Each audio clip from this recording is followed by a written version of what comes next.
Quiero que arranquemos hoy y yo vengo haciendo la saga de Evangelio. Y me acordaron aquí en el máster. Queremos orar, nos pusieron ahí en el chat. Queremos orar por Valentín Rodríguez, creo que se llama. Valentín Rodríguez, me dice Ginette, sí, que es un niño que está padeciendo de una enfermedad, tiene 6 añitos. Queremos orar por él. Queremos presentártelo, Padre, en el nombre de Jesús. Nosotros sabemos que tú eres un Dios poderoso, que hace cosas sobrenaturales, que a los ojos del hombre puede ser entendibles, Padre poderoso. Tu palabra dice que lo que es imposible para el hombre es posible para ti. Y te presentamos a Valentín, Señor. Damos gracias por su vida primero, Señor. Damos gracias porque tú lo has traído, Señor, y porque hay propósitos en la vida de él, Señor. Yo te pido que primero llegue un mensaje de salvación a su vida, un mensaje para sus papás, Señor, de salvación, si son creyentes, gloria a Dios, pero que también venga un mensaje de aliento, de esperanza, confiando en que tú enviaste a tu Hijo a morir por nosotros y que allí no solamente hubo salvación, sino sanidad también. Gracias, Dios, porque tú te manifiestas a través de Ginette, puede ser a través de cualquier familiar, Señor, hablándole a sus familiares, a sus padres, para que animen a su hijo, para que lo fortalezcan, Padre poderoso. En el nombre de Jesús damos gracias por darnos la oportunidad de orar por él y confiamos y creemos que pronto podremos recibir un buen mensaje, una buena noticia de lo que tú estás haciendo en la vida de él, Señor, y en su familia. En el nombre de Jesús, amén. Bueno, y ustedes saben que yo vengo haciendo una serie de evangelio y cuando yo empecé a montar los mensajes y las enseñanzas, quise ser algo no novedoso, sino quise empezar a ponerle nombres a las prédicas que fueran atrayentes o que fueran como raros o como extraños, y me di cuenta que todas las iglesias lo hacen. Entonces dije, no es por ahí, no es por ahí. Dije, ¿por qué no ponerles títulos a las enseñanzas que reflejen lo que realmente habla la palabra? Y con esta saga que venimos haciendo de Evangelio, ya vamos como por, creo que mes y medio, ya vamos casi para 2 meses hablando acerca de Evangelio. ¿Pero por qué? Porque como nos tergiversaron el mensaje del Evangelio, porque no lo entendíamos, porque simplemente lo que nos enseñaron pudo ser correcto, pero no ahondamos más y nos quedamos con una parte. Quiero que enfaticemos en esa palabra Evangelio, porque para este tiempo el Evangelio realmente es lo que ha traído a nuestra vida, digo, en matrimonio y a nuestra comunidad, libertad, entendimiento de qué es Evangelio frente a toda la palabra. Es así que a través de las enseñanzas de Evangelio, lo que yo he querido es profundamente entender y hacerles entender a ustedes que con el conocimiento acerca del Evangelio tenemos suficiente con el conocimiento de esa palabra Evangelio igual a. ¿Por qué? Porque el Evangelio, recordemos que es la buena nueva, la buena noticia, la noticia alegre, y esa noticia alegre, esa buena noticia fue la que se hizo carne, habitó y vivió entre nosotros, se hizo hombre, para que nosotros tuviéramos un evangelio igual a una identidad de hijos, para que tuviéramos un evangelio igual a somos más que discípulos, para que tuviéramos un evangelio igual a la gracia, esa gracia que vino a nosotros, esa gracia que trajo libertad de la esclavitud de la ley que teníamos. Ese evangelio es gracia igual a verdad. Estoy haciendo un resumen, ¿ok? Ese evangelio es gracia y verdad, y esa gracia y esa verdad fue la que también trajo libertad para relacionarnos con el Padre, para entender que así hayan hombres súper preparados y entrenados y que saben la palabra de pe a pa y que son los defensores de la verdad, el celo de la verdad está en ellos, nos llevaron a condenación, nos llevaron a ser esclavos de esos requisitos, de esas premisas, a veces de hombres, a veces esas premisas y esos requisitos nos limitaron mentalmente, no nos permitieron pensar, indagar, ir más allá. Y por esto no quiero que suene esto feo, pero cuestionar cosas acerca de tu fe y de mi fe, como lo hicimos hace 8 días con la enseñanza de Evangelio igual a fe. Y cuestionar en el tema de no cuestionar de dudar, sino cuestionar de preguntar, de ahondar. Cuando surge una pregunta frente al Evangelio, frente a la palabra y frente a Dios, es cuando te inquietas a buscar más allá. También hablamos del Evangelio que se había hecho, Dios hecho carne a través de Jesucristo, y que en ese Evangelio hecho carne, Dios hecho carne, fue cuando entendimos que Dios nos amó primero, que Dios nos buscó primero, y que de tal manera amó a su Hijo que lo mandó a nosotros, se hizo carne en medio de nosotros, para entenderte a ti y a mí, para vivir nuestra humanidad, para vivir nuestras debilidades, para vivir todas aquellas cosas y nuestros dolores que teníamos. Predicamos que el evangelio es igual a la resurrección. Y vuelvo y le digo, es un resumen porque yo sé que hay gente que se está conectando y aprovecho la cuñita para decirles, busquen el canal de YouTube de Community, y por favor conéctense con todas las enseñanzas que hay para seguir toda esta saga que estamos haciendo. Por eso hago el recuento. Hablamos también de que el evangelio fue resurrección y que si la resurrección no se manifestaba en tu vida, dice Corintios, vana sería la predicación o la enseñanza de la resurrección y podríamos hacer mentiroso a Dios. Por favor, conéctese con las enseñanzas, evangelio igual a resurrección, manifestación de la resurrección en tu vida. Y las dos últimas enseñanzas, la de hace 8 días, hace 15 días, fue evangelio igual a fe. Y vimos realmente, yo creo que, ya digo yo, matamos vacas sagradas acerca de la fe. Y lo dijimos como que era un pilar importante porque era la promesa de Dios para este tiempo y para todos los tiempos, pero esa promesa se materializó en Jesucristo. Y Jesucristo es el autor y consumador de la fe. Es donde inicia, donde tú vives y donde termina la fe. Eso hablamos de evangelio igual a fe. Y dejamos algo claro, que así hayan hombres que dicen tener la gran fe, la super fe, ¿sí? No es la fe aquello de lo que tú alardeas y alardeas por medio de tus recompensas, de tus logros, de tus riquezas o todos los beneficios o bendiciones que a veces llamamos en cuestiones materiales, sino que aquellos de verdad que expresan su fe son los que también manifiestan el amor, ¿sí? Hay una comprensión profunda en la fe cuando tú ayudas a una comunidad manifestando tu amor.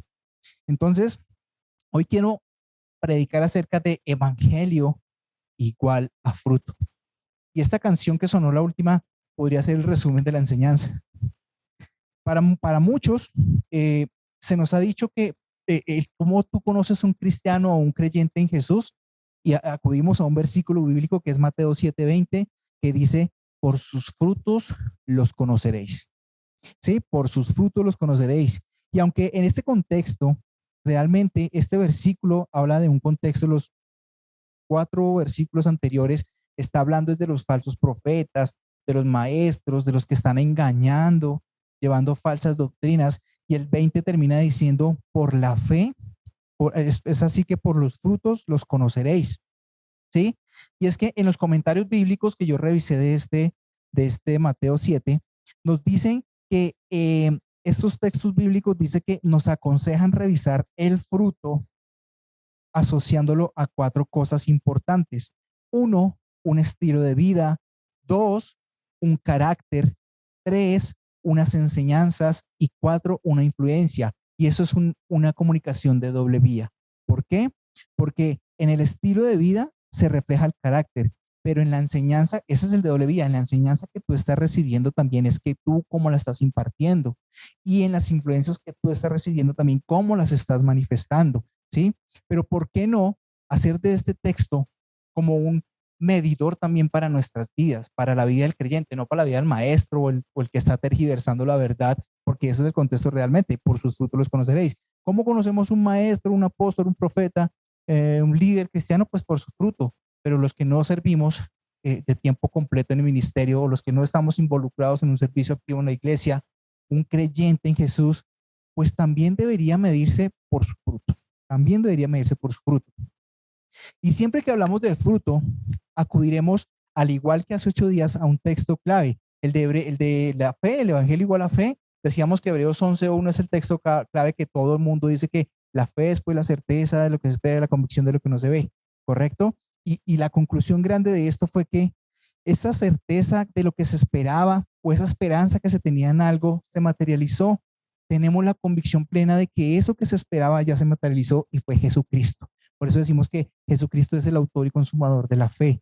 Y asimismo, para hablar acerca del fruto, todos tomamos un versículo clave que es Gálatas 5:20 para hablar de las obras, hasta el 23 más o menos, que es para hablar del fruto. ¿Sí? Entonces decimos, bueno, Gálatas 5:22-23 dice, mas el fruto del Espíritu es amor, gozo, paz, paciencia, benignidad, bondad, fe.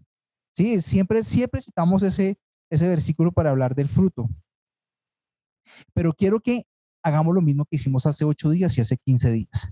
Y fue tomar en ese texto en contexto. Del 5:20-23, tomemos del 5:1 y vamos trabajándolo hasta el final. Porque es importante para encontrarlo, dice Dante Gebel, lo medular del mensaje, ¿sí? El porqué del fruto. Y es importante que, que usted también lo haga, no solamente cuando prepare una enseñanza, sino que si usted tiene algún texto en su mente, lea el texto y el contexto para saber qué puede estar diciéndonos, qué se estaba viviendo en ese tiempo, qué experiencia tuvo cierto hombre con Dios y fue manifiesta a través de ese texto.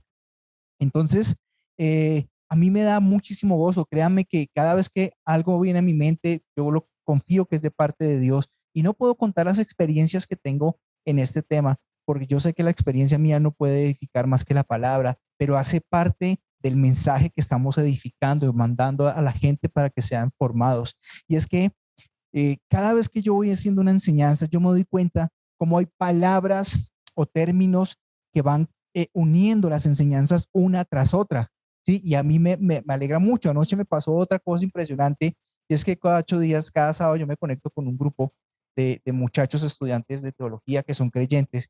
Y anoche cuando me conecté, es una reunión de media horita, anoche me conecté tarde y el pelado, el muchacho que dirige el grupo, estaba hablando acerca de Gálatas 5:3 y Gálatas el versículo del capítulo 3 y lo ponía en contrapeso o en contraposición a trabajar con el 5 y habló unas cosas de fruto muy, muy poderosas. Entonces yo dije, es de Dios, o sea, esto viene siendo parte de Dios y me da gozo porque cada cosa que vamos enseñando va uniendo esas enseñanzas y nos va poniendo como un ladrillo para el siguiente, para el siguiente, para el siguiente. Vamos uniendo realmente todas las enseñanzas. Y el versículo 1 de la Reina Valera, lo tengo acá, dice 5:1, dice, estad pues firmes en la libertad con que Cristo nos hizo libres y no estáis otra vez sujetos al yugo de la esclavitud. Esa versión Reina Valera es lo que decimos el rimbombante espiritual, ¿no? Y aquí hay dos cosas claves. Jesucristo está definiendo tu fe cuando le está diciendo, estad firmes.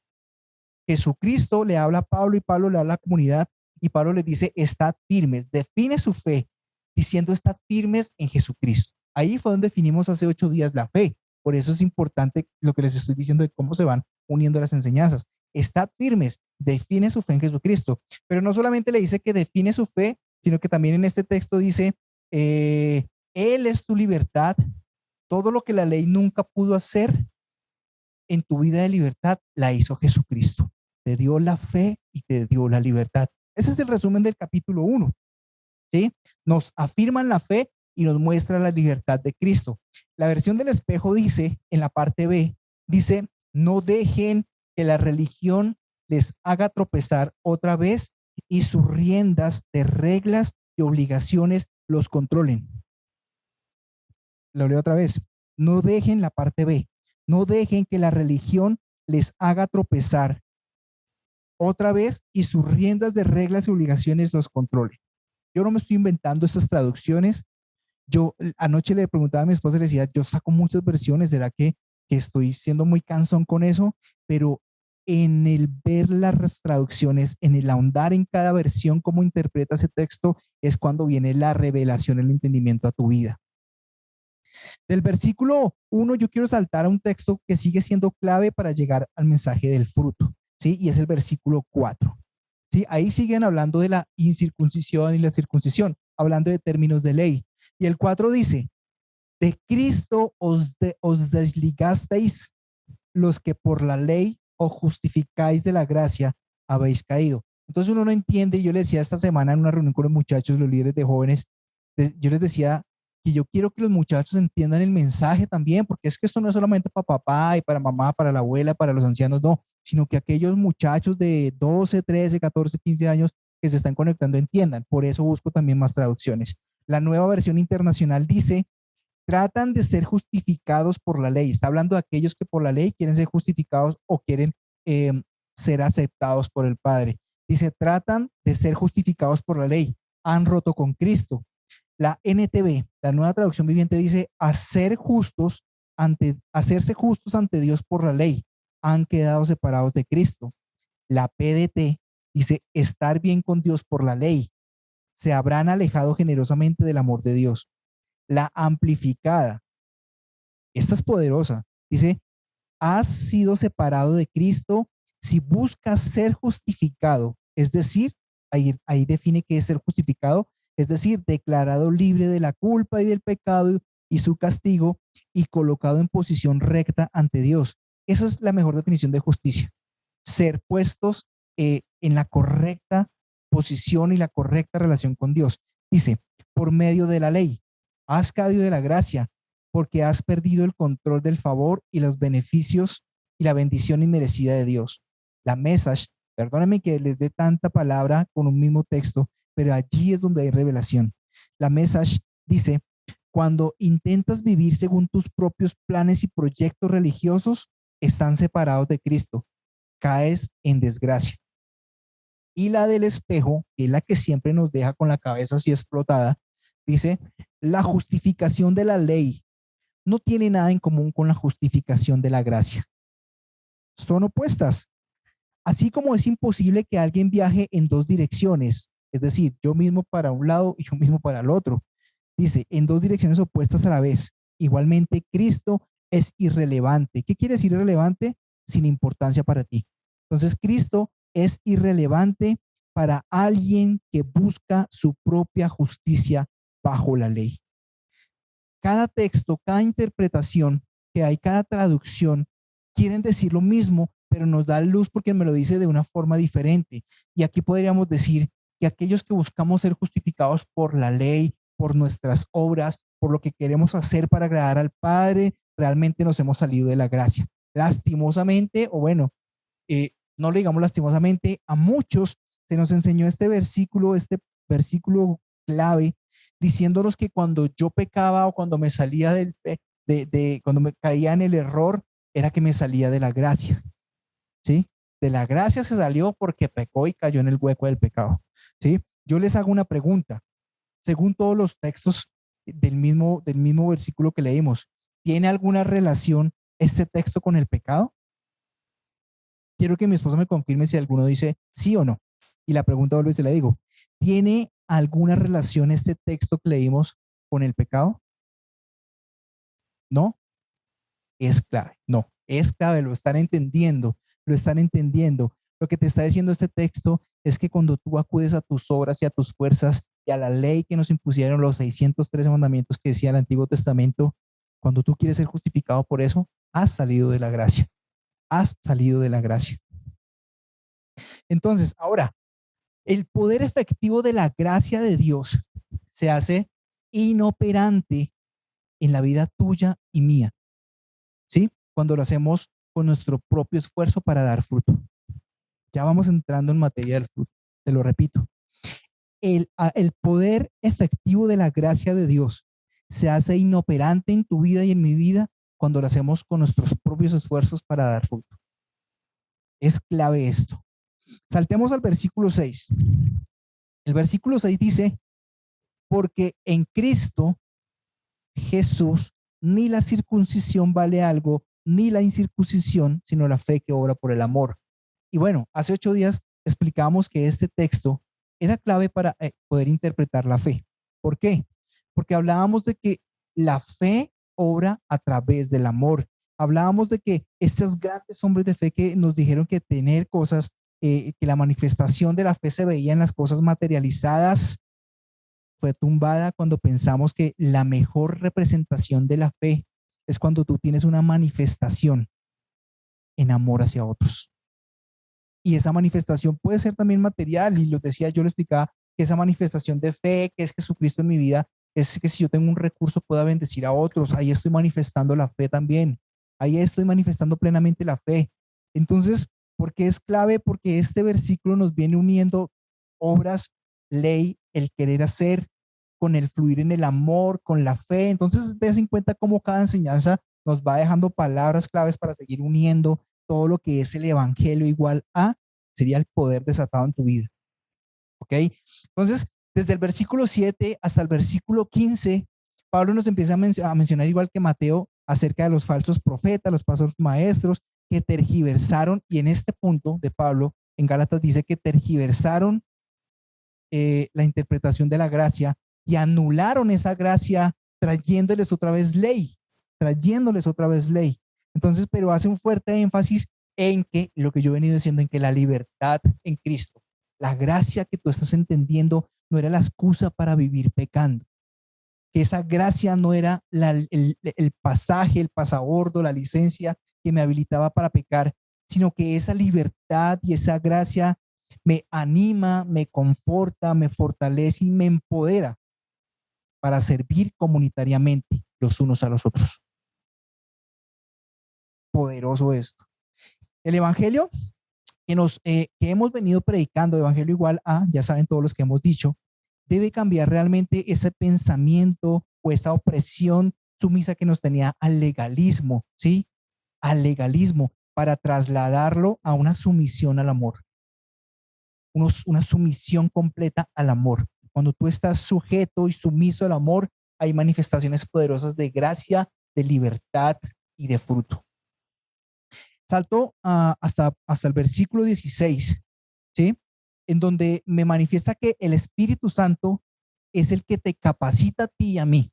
Es realmente el que nos capacita para vencer todos esos deseos de la carne, ¿sí? Cuando tú y yo nos sometemos a la revelación y al entendimiento pleno de la gracia, ¿sí? Su poder y su dominio se manifestará en tu vida en amor y en fruto. El versículo 16 de Gálatas 5:16 dice: digo pues, andad en el Espíritu y no satisfagáis los deseos de la carne. Sí, yo leo la Reina Valera, por un tiempo fue la predilecta mía, pero a raíz de estudiar tantos versículos, tantas traducciones, digo, esto me confunde. Digo pues, andad en el Espíritu y no satisfagáis los deseos de la carne. Y resulta que con ese digo pues, ayer haciendo un estudio de esto, muchos interpretaron como que digo pues entraba a ser un mandamiento más de Pablo para la comunidad. Una obra más, digo más, es un mandamiento más, entonces le pusieron una carga más. Y resulta que las traducciones de este versículo nunca digo pues, sino la que más me llamó la atención fue el espejo que dijo Pablo, concluyo. Como que quiero darle un final a esta conversación. Dejen, no le está imponiendo, está diciendo, dejen que el Espíritu sea la influencia dominante en vuestro caminar diario y observen cómo eso derrota los deseos de la carne. Ya no es una imposición, ya no es el digo pues, ¿sí? Sino yo concluyo, dejen que el Espíritu sea la influencia dominante en vuestro caminar diario y observen cómo eso derrota los deseos de la carne. Cuando yo terminé de indagar sobre este versículo 5, Gálatas 5:16, me vino un cuestionamiento. Se los voy a hacer, dos cuestionamientos claves.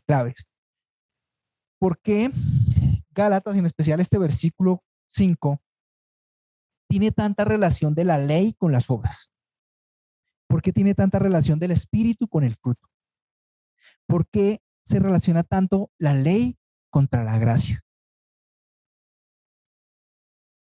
Diría yo, esa es interpretación mía, que a veces las obras de la carne queremos atribuírselas al diablo actuando en tu vida. ¿Sí? Y hasta donde voy, que ya les digo, estamos llegando al versículo 17, 18, 19, no me ha hablado nada de las obras de Satanás, pero que si tú le das espacio a la carne para actuar en estas obras, puede entrar y romperte todo lo que tú has sido de creyente. Todo depende. Ok. Estas preguntas son importantes que ustedes se las hagan y se las cuestione y las estudie. Entonces, mientras tú no tengas luz, esa es la conclusión mía. ¿Por qué después de estas preguntas? ¿Por qué se relaciona con la ley y la gracia? Porque mientras tú no tengas luz y entendimiento de lo que la ley hizo, o por qué existía la ley, o qué puede pasar en tu vida si te sometes a ella, no podrás caminar en la libertad reveladora de la gracia. No podrás caminar en la libertad reveladora de la gracia. Y realmente esto es lo que manifiesta poderosamente el Espíritu en nosotros. Gracia que se transforma en fruto. La única manera de que el Espíritu sea satisfecho, escuchen esto, La única manera que el espíritu sea satisfecho y pueda operar no es por la ley, pero sí hay una ley grande que por la cual el espíritu puede operar, que es la ley del amor, la que Jesucristo nos dejó, la ley del amor. Únale a eso la revelación de la gracia, ¿sí? Y no es por tu conocimiento acerca de la ley, ni por lo que tú manifiestes acerca de la ley. Te lo repito, la única manera de que el espíritu sea satisfecho y pueda operar es por esa gran y única ley que nos dio Jesucristo, que fue la ley del amor. Y así tú tendrás unido la ley del amor y la revelación de la gracia, no por tu conocimiento o ejecución de la ley en tu vida. La carne es la que tiene la ansiedad para cumplir las obras de la ley, pero la fe derrota la carne. La fe derrota la carne. ¿Ok? Entonces, el espíritu y la carne, como leíamos arriba, son también dos sentidos opuestos. El uno va para un lado y el otro va para el otro. Por eso los textos de Gálatas nos hablan de obras y de frutos. Y resulta que las obras son de la carne, pero el fruto es del espíritu. Las obras son de la carne y el fruto es del espíritu. Les leo el versículo 5:17. Creo que esta es la versión del espejo, realmente no la anoté, pero creo que es del espejo. Dice que mientras que la ley de las obras aún no tiene rasgos en su mente. No, leámoslo de la Reina Valera, que mucho la hemos escuchado para poder darle contexto en la del espejo. 5:17 dice: porque el deseo de la carne es contrario al espíritu y el del espíritu es contrario a la carne, y estos se oponen entre sí para que no hagáis lo que quisierais. No nos da mucha luz, pero aquí nos da revelación. Dice que mientras que la ley de las obras, que son las que actúa la carne, aún tienen rasgos en sus mentes. Ese es un catalizador al desastre. Están entre la espada y la pared en una zona de guerra, queriendo hacer las cosas que anhelan por diseño, pero encontrando que la carne resiste fuertemente a lo que el espíritu desea. Y resalte dos cosas importantes acá. Mientras que la ley de las obras aún tiene rasgos en sus mentes. ¿Qué interpreto yo aquí con esto? Lo que nos dejó las malas enseñanzas, una mala interpretación de parte de nosotros de la Biblia, las normas religiosas, los preceptos humanos, todo eso nos llevan a tener rezagos o rasgos en nuestra mente de la ley y de las obras, ¿sí? Y eso es un catalizador que te lleva al desastre. ¿Qué es un catalizador? El catalizador es algo que se mezcla con algo más para que eso dé un efecto, ¿sí? Entonces, tengo acá que es el conductor que te lleva a. El catalizador puede ser algo que te lleva a, o también puede ser el complemento de unas amalgamas de cosas y tú le pones un catalizador y esa amalgama con ese catalizador te lleva a grandes desastres. Se juntan junto con la carne te lleva a grandes desastres. ¿Qué desastres? Conflictos constantes dentro de nuestras comunidades. Y entiéndase por comunidad, ya les he dicho, su casa, su lugar de trabajo, la iglesia, sus relaciones familiares, todo eso es comunidad.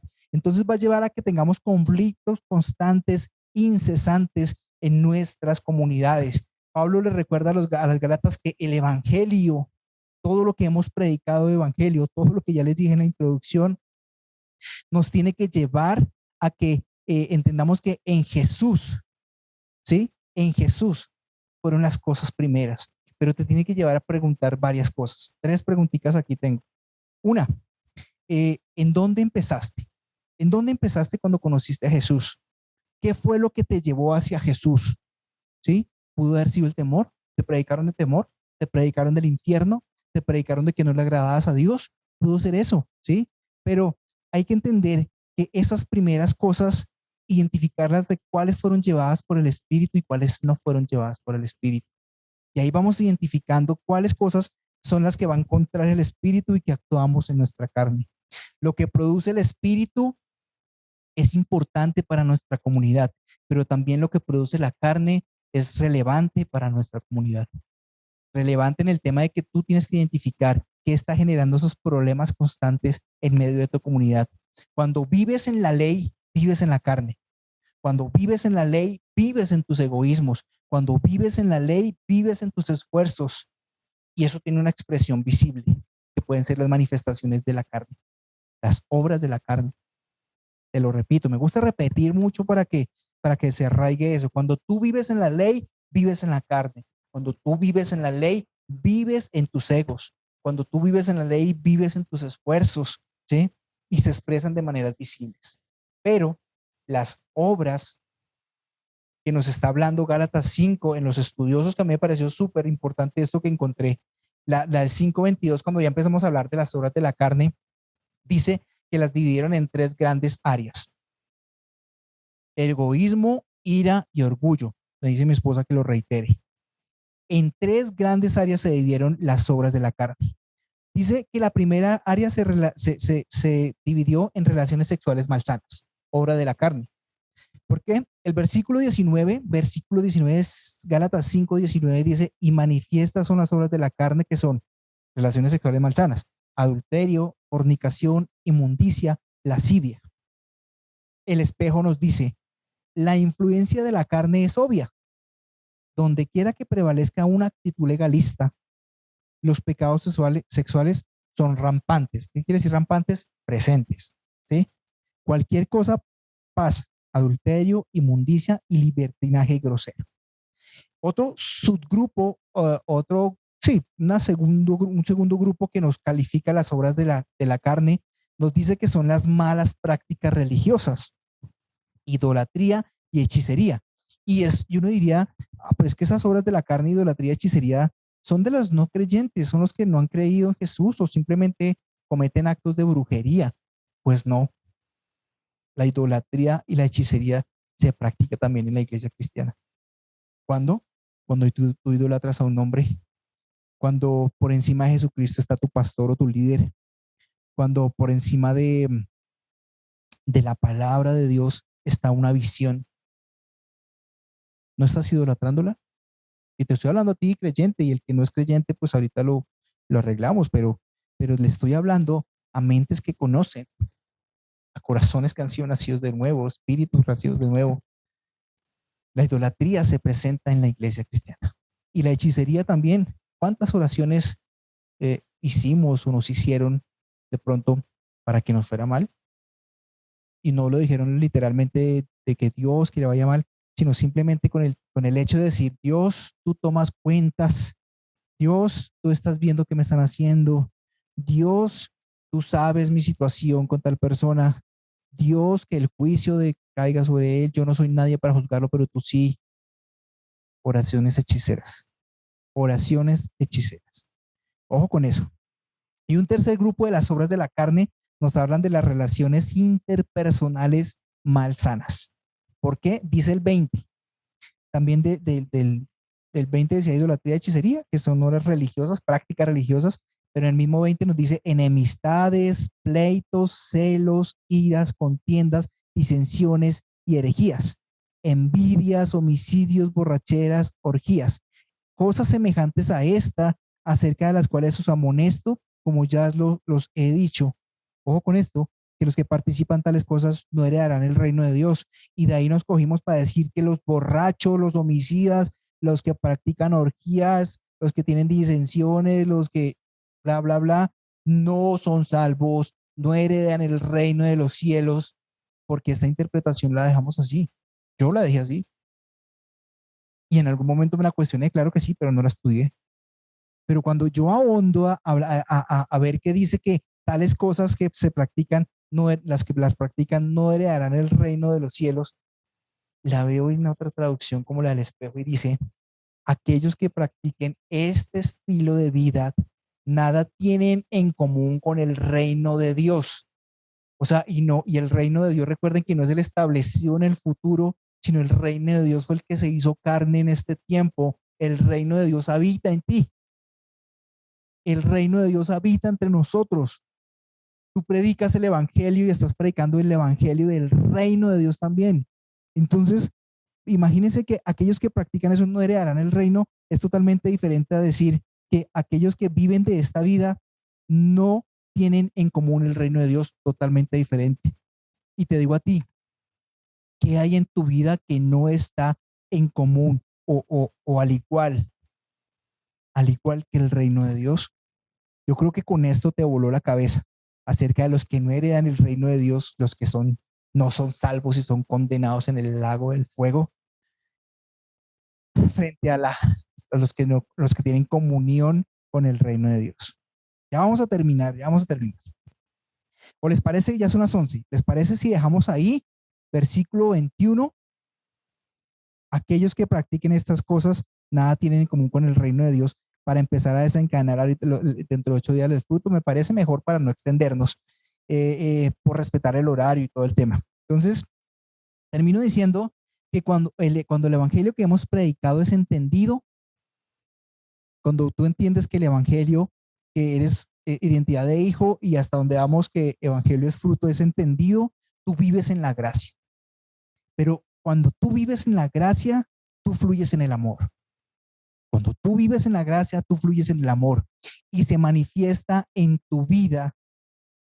Entiéndame bien esto, se manifiesta en tu vida por el Espíritu Santo con el fruto.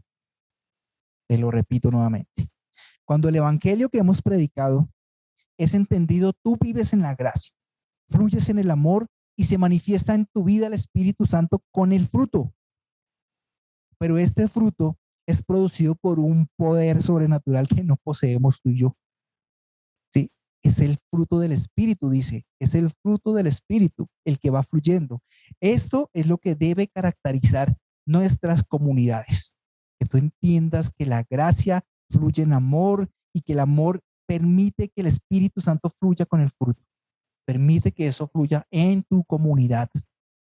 Y bueno, tengo más material, pero ya se nos completó el tiempo para hablar acerca del fruto, que también tiene unas divisiones súper importantes, y quiero que no solamente pensemos que ese es el fruto que tiene el cristiano, el fruto del Espíritu Santo. No, hay más frutos y los vamos a tocar. Entonces, hasta ahí, yo no quiero que quedemos cojos, muchos con esto que estoy enseñando, pero hasta aquí en las obras de la carne hemos visto cómo se ha desarrollado que lo que tú estás haciendo en tus esfuerzos, todo lo que la ley te impuso y lo que dejó de rezagos o rasgos en tu mente, es lo que te lleva a que tú actúes en las obras de la carne. Revelación poderosa para tu vida. Fluye en el Espíritu, fluye en la gracia, fluye en el amor para que el Espíritu Santo opere en el fruto. Quiero orar. En este tiempo, Señor, yo te doy gracias porque sé que esta palabra, Señor, nos ha remecido, Señor, nos ha movido, Señor, nos ha inquietado, Señor, y te pido que tu Espíritu Santo siga avivando el corazón de los que estamos aquí conectados, indagando más y preparando, Señor, revisando tu palabra, estudiándola, Señor, y yendo a lo profundo, Señor, rasguñando, Señor, las escrituras para tener más revelación y conocimiento de esto, porque allí es donde está la verdadera transformación, en conocerte a ti, Señor. Gracias, bendito Rey, por tu palabra. Gracias por tu espíritu que se ha movido hoy. Gracias por lo que tú estás trayendo, Señor. Esperamos ansiosos dentro de 8 días, Señor, lo que tú nos seguirás hablando, Padre poderoso. Doy gracias en el nombre de Jesús. Amén. Y bueno, no sé si esté alguien conectado nuevo, que de pronto quiera entender esto más profundamente, entender que es Dios a través de su manifestación de amor en su Hijo, que nos hace cercanos a Él como hijos, para hacer una oración en la que nos reconciliamos con el Padre. ¿Sí? Yo quiero que ustedes ahí donde estén cierren sus ojos y repitan después de mí. Dios, te doy gracias hoy porque me haces entender que de tal manera me amaste que enviaste a tu Hijo a morir por mí. Hoy acepto a Jesucristo como mi Señor y mi Salvador. Hoy tu Espíritu Santo me hace entender que soy hijo amado a través de Jesús. Gracias, Señor Jesús, por lo que hiciste en la cruz. Gracias porque me dejaste al Espíritu Santo, y tu Espíritu Santo, gracias porque me llevas a toda verdad. En el nombre de Jesús, yo te doy gracias, Padre, por todo lo que has hecho. Amén.